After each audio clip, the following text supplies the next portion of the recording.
जीत के अल्पाज YouTube channel में सभी विद्यार्थियों का बहुत बहुत स्वागत है। गणित की दैनिक ऑनलाइन क्लासेस, हर दिन नया टॉपिक।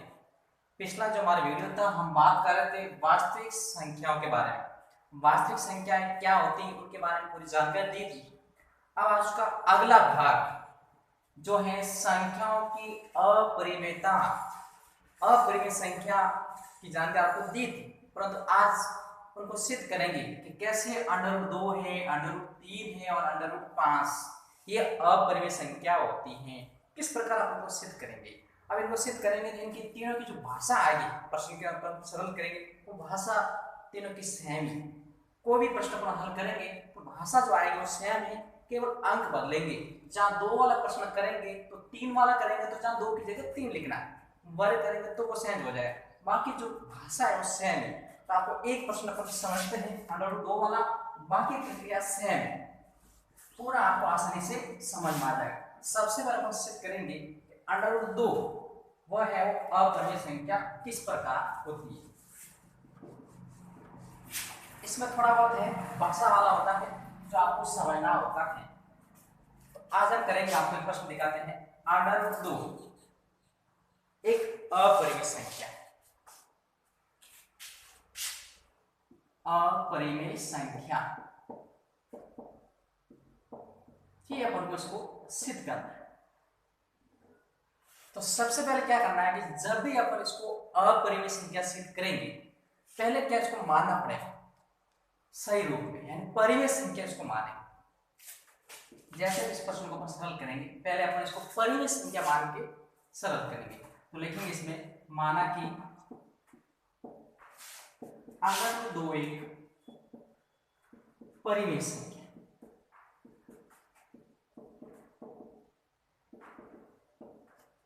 अब अपन को पता है कि जैसे परिमेय संख्या होते ही अपन परिमेय संख्या की परिभाषा पता करते हैं कि परिमेय संख्या जिसको अपन p/q के रूप में व्यक्त कर सकते हैं, q नॉट इक्वल टू 0, यानी हर 0 नहीं हो वह परिमेय संख्या है। तो इसको भी अपन क्या करेंगे, p/q के रूप में लिखते हैं। √2 बराबर मतलब a/b, p/q और a/b एक ही, मतलब भिन्न के रूप में परिमेय संख्या। अब यहां लिखेंगे जहां a और b पूर्णांक तथा b नॉट इक्वल टू 0, मतलब परिमेय संख्या होते ही a और b तो पूर्णांक होंगे, कोई भी अंक होंगे, और b नॉट इक्वल टू 0 मतलब जो इसका हर है वो शून्य नहीं होगा। तो √2 को क्या बोलते हैं, परिमेय संख्या के रूप में लिखना है। अब इसमें क्या करेंगे, लिखेंगे आगे सो कि a और b सहभाज्य संख्या।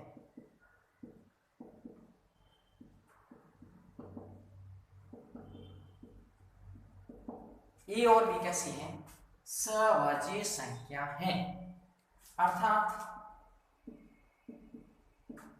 a और b के एक के अतिरिक्त कोई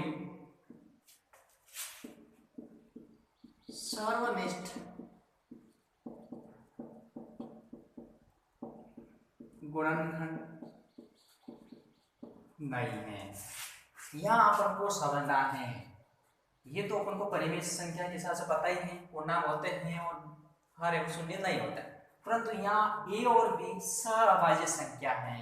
अब ये सहअभाज्य संख्या क्या होती है, यानी संख्याओं के ऐसे जोड़े जिसमें जिनके गुणनखंड है वो एक के अतिरिक्त कोई दूसरा नहीं, यानी दो संख्या ऐसी होगी जिनके गुणनखंड है वो एक के अतिरिक्त कोई दूसरा गुणनखंड नहीं होगा। जैसे a और b, अब a और b के एक के अतिरिक्त कोई सर्वनिष्ठ कोई समान गुणनखंड नहीं होगा। संख्या को टुकड़े करेंगे तो उसमें एक के अतिरिक्त कोई गुणनखंड नहीं होगा समान, ये संख्या सहअभाज्य संख्या कहलाती है। तो इसमें a और b वह भी सहअभाज्य संख्या। कैसे, अपन a और b के गुणनखंड करेगा,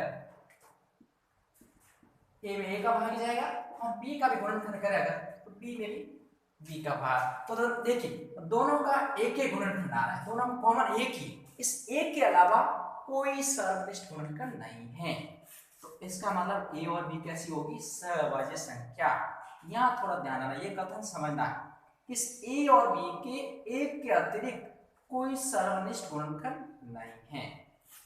आगे तो प्रक्रिया है, अब इसको वापस यहाँ लेके आना है, अंडर 2 बराबर ए बटा बी, इसके नीचे 1 लगाना है। अब इसका करेंगे वज्र गुणा, करेंगे तिरछा गुणा, तिरछा गुणा करना है। तो देखिए इसमें बी और अंडर 2 का करेंगे, अंडर 2 बी, 1 और ए का करेंगे, ए आ जाएगा, तिरछा गुणा वज्र गुणा करना है।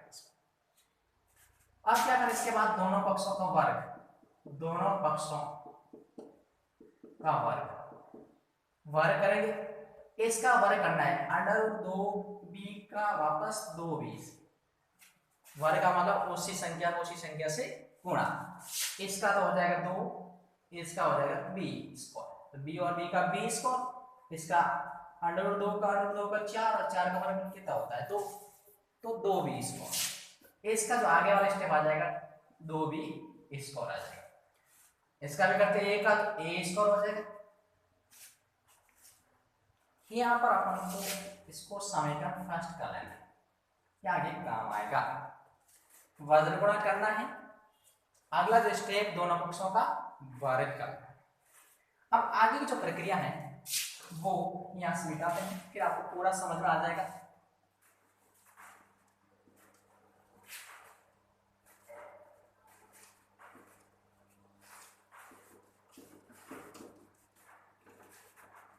अब यहाँ जो अपन को दे रखा है समीकरण 1 के अंदर 2b स्क्वायर बराबर a स्क्वायर, मतलब अब 2 का भाग अपन a स्क्वायर में दे सकते हैं। जैसे उदाहरण देखते हैं अपन कि 2x बराबर अगर 4 है तो अपन x का मान निकालें, क्या करेंगे 2 का भाग देंगे, इसका मान इसका इसमें भाग जाता है। ऐसे कैसे इसमें भी अपन भाग देंगे, तो यहाँ लिखेंगे क्योंकि ये a स्क्वायर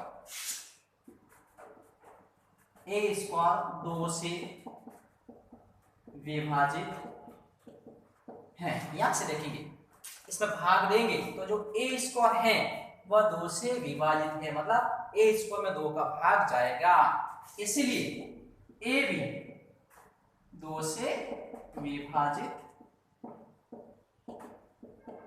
होगा।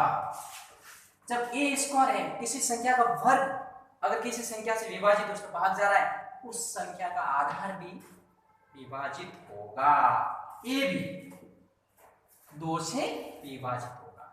मतलब जैसे 25 के अंदर अगर 5 का भाग जा रहा है तो 5 में भी 5 का भाग जाएगा, क्यों, क्योंकि 25 या 5 का वर्ग है। किसी संख्या के वर्ग में अगर भाग जा रहा है तो उस संख्या के आधार में भी भाग जाएगा। तो यहाँ a स्क्वायर अगर वो 2 से विभाजित है तो a भी 2 से विभाजित होगा। अगला जो स्टेप आपको समझना है, यहाँ थोड़ी भाषा है तो भाषा को पढ़ना समझना जरूरी है। अगला स्टेप क्या करना है इसमें कि a बराबर 2c, विभाजित प्रक्रिया चल रही है 2 से, तो अपन a बराबर 2c मानते हैं, जहां यहाँ लिखेंगे c एक पूर्णांक है, c एक पूर्णांक है, मतलब कोई भी अंक हो सकता है। अगर यहाँ c की जगह 1 लिखा तो 2 को 1 से करेंगे गुणा तो 2 आ जाएंगे, c की जगह 2 लिखा 2 से गुणा करेंगे 4, a का मान 4 आ जाएगा, मतलब यहाँ c पूर्णांक है, कोई भी अंक अपन रख सकते हैं। अब अगला स्टेप दोनों पक्षों का वर्ग, दोनों पक्षों का वर्ग जो अपने यहाँ किया था पहले वैसे इसमें भी दोनों पक्षों का वर्ग करना है। तो a का वर्ग a स्क्वायर हो जाएगा, इसका वर्ग करेंगे 2c का, मतलब 2c × 2c, 2 का 2 से 4 और c का c से करेंगे तो c स्क्वायर, मतलब 4c स्क्वायर, देखिए अपने पास इसका वर्ग आ जाएगा। अब देखिए यहाँ अपन क्या करेंगे, समीकरण 1 से मान रखेंगे, समीकरण 1 से, समीकरण 1 से क्या दे रखा है, a स्क्वायर का मान कितना दे रखा है 2b स्क्वायर, a स्क्वायर यहाँ इसकी जगह पर लिखेंगे 2b²। यहाँ पर अपन लिखेंगे 2b²। ए स्क्वायर की जगह लिखा है क्योंकि इसका मान इसके बराबर दे रखा है। अब आगे वाला 4c², इससे हम लिखना है 2 का भाग देंगे पहले इसमें, तो b² बराबर 2 का भाग देंगे 4c² में 2 का भाग देना इसमें, कितनी बार जाएगा 2 बार, मतलब b² बराबर 2c², 2c² आ जाएगा। ये अपने पास दूसरी स्थिति आई। अब अपन को समझना यहाँ पर भी जो अपन ने पहला समझा था वैसे कि देखिए इसमें 2 का भाग अपन इसमें b² में दे सकते हैं। पहले वाली स्थिति सेम वैसे यहाँ लिखेंगे सो कि b² 2 से विभाजित है, कि जो b² है वो 2 से विभाजित मतलब इसमें भाग जाएगा, इसलिए b 2 से विभाजित होगा। मतलब 2 का भाग अगर b² में जा रहा है किसी संख्या के वर्ग में, तो उसी संख्या के जो आधार होगा उसमें भी विभाजित होगा। ये भी अपना सेकंड है जो भाग है। अब अपन आगे देखेंगे, इसमें समझना आपको है, बहुत ही आसान प्रश्न है।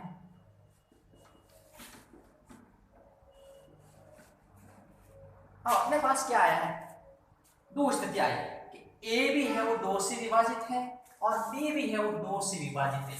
मतलब a के अंदर भी 2 का भाग जाता है और b के अंदर भी 2 का भाग जा रहा है। इसका मतलब गुणनखंड होगा उसका, किसी संख्या में भाग जा रहा है, इसका मतलब उसका वो टुकड़ा है, तो इसका मतलब a भी 2 से विभाजित है, b भी 2 से विभाजित है, तो लिखेंगे सो कि a और b के 2 भी एक सर्वनिष्ठ गुणनखंड है। इसका मतलब a और b का 2 भी एक सर्वनिष्ठ गुणनखंड है। परंतु यहां लिखेंगे अपन, परंतु यह कथन विरोधाभास है कि a और b के एक के अतिरिक्त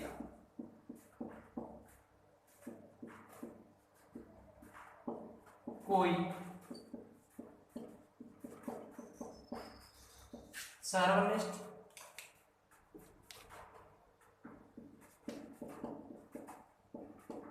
गुणनखंड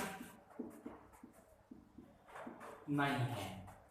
देखिए लाइन को समझना है कि a और b के 2 भी एक सर्वनिष्ठ गुणनखंड है, मतलब दोनों में 2 का भाग जा रहा है, इसका मतलब ये भी एक सर्वनिष्ठ, इसका एक कॉमन टुकड़ा है। परंतु ये कथन विरोधाभास, कौन सा कथन, जो अपन ने पहले माना था, ऊपर लिखा था पहले सहभाज्य संख्या के आगे वाला स्टेप क्या था कि a और b के एक के अतिरिक्त कोई सर्वनिष्ठ गुणनखंड नहीं है। मतलब a और b का केवल एक है वही सर्वनिष्ठ गुणनखंड है। परंतु यहाँ जो स्थिति बताई ये वाली कि 2 भी इसका एक गुणनखंड है, इसका मतलब दोनों जो कथन है वो आपस में क्या है, विरोधाभास, एक दूसरे का विरोध कर रहा है। पहले जो अपन ने देखा था वहां तो बताया था कि इस a और b इसके एक के अतिरिक्त कोई सर्वनिष्ठ कोई समान गुणनखंड नहीं है। परंतु अपन ने यहाँ जो देखा है 2 स्थिति अपने पास आई कि a 2 से विभाजित है, b भी 2 से विभाजित है, मतलब a और b के 2 भी एक सर्वनिष्ठ गुणनखंड है, तो दोनों कथन आपस में विरोधाभास है। इसलिए प्रारंभ